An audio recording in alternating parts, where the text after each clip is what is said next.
Hello students, I am Dr. Geeta ML working as Associate Professor in Dr. P. Dayananda Pai, P. Satish Pai, First Grade College, Mangalore. Today I am going to explain some of the important concepts of goods and services tax. GST or Goods and Services Tax is an indirect tax levied on supply of goods as well as services. GST Act came into effect from 1st July 2017. The tax rates, rules and regulations are governed by GST Council, which consists of finance ministers of center and all the state governments. Goods and services are divided into 5 tax slabs for collection of tax. First tax slab is 0%. Some of the examples of goods coming under 0% tax slab are milk, egg, and services that come under 0% tax slab are when you visit hotel and pay bill for less than 1,000, that attracts 0% tax slab. Second tax slab is 5%. Goods that come under 5% tax slab are power, pizza, tea, coffee, and services that come under 5% tax slab are railway tickets, air tickets. Third tax slab is 12%. Goods that come under 12% tax slab are cell phone, tooth powder, non-AC hotels, business class and tickets. And fourth tax slab is 18%. Goods that come under 18% tax slab are sugar, ice cream, notebook. At the same time, services that come under 18% tax slab are AC hotel, telecom services, IT services, and fifth and last tax slab is 28%. Goods that are charged 28% are water heaters, washing machine, automobiles, and services. Some of the services that are taxed at the rate of 28% are 5-star hotels, cinemas, etc.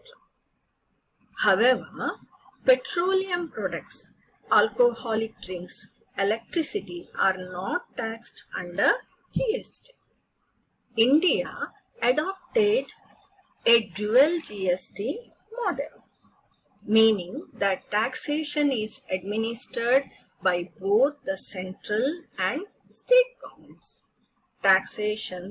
Transactions made within a single state are levied with central GST, or it is also called as CGST by the central government, and state GST, which is also called as SGST by the state government. For interstate transaction means any transaction between two states. For example, Karnataka and Kerala, Karnataka and Maharashtra. And also for imported goods, that means goods that are purchased from other countries. For example, goods that are purchased from USA, goods purchased from Singapore, etc. Or also services. An integrated GST, which is popularly called as IGST, is levied by the central government. With the introduction of GST, some of the tax systems has been subsumed or it no longer exists. Some of the tax systems that come under central taxes which were subsumed are central excise duties, additional excise duties, service tax, education cess, and countervailing duty. And some of the taxes that were subsumed by the introduction of GST are VAT, value added tax, entertainment tax, purchase tax, lottery tax, luxury tax, etc. Now let us come to objectives of GST. GST has been introduced with following objectives. One nation, one market, one tax. That is the major objective of GST. In other words, single tax system for the entire country. Second objective is availability of input tax. The amount of GST that is paid at one stage can be claimed at the next stage, that is called input tax. Third objective of GST is subsuming of central and state taxes. Subsuming means removing, or as I told you earlier, that tax system that no longer exists. It reduces the burden of taxpayers. Fourth objective of GST is reducing the tax evasion. Tax evasion means avoiding the responsibility of taxes. With the introduction of GST, control over the avoiding of tax system has been brought in. Fifth objective of GST is elimination of cascading effect. Avoiding payment of several types of taxes on the same transaction is eliminated with the introduction of GST. Sixth objective of GST is network-based transaction. For example, a seller enters the details of the transaction in his account in the computer, which will be automatically uploaded to all the purchasers who purchase from the said seller.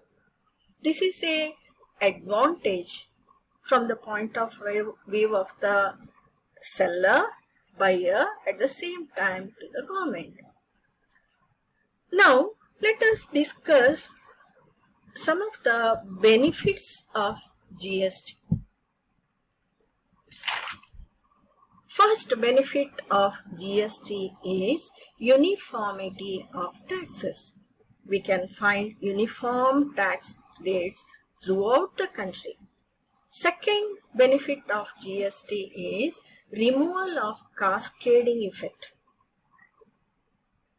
Removal of cascading effect can be brought in by introducing the GST to all the traders. That means the traders need not pay different types of taxes for the single transaction.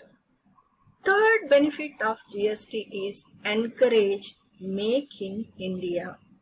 GST indirectly encourages the Make in India movement through lowering the tax rates.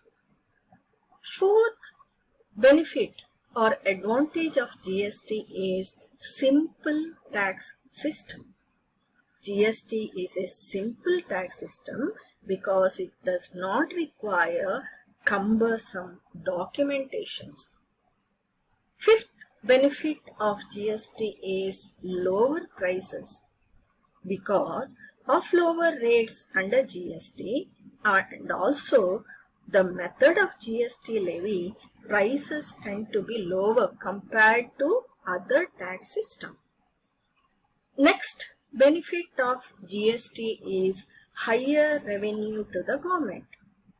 GST system enabled prompt tax payment. As a result, government gets more revenue in the form of GST.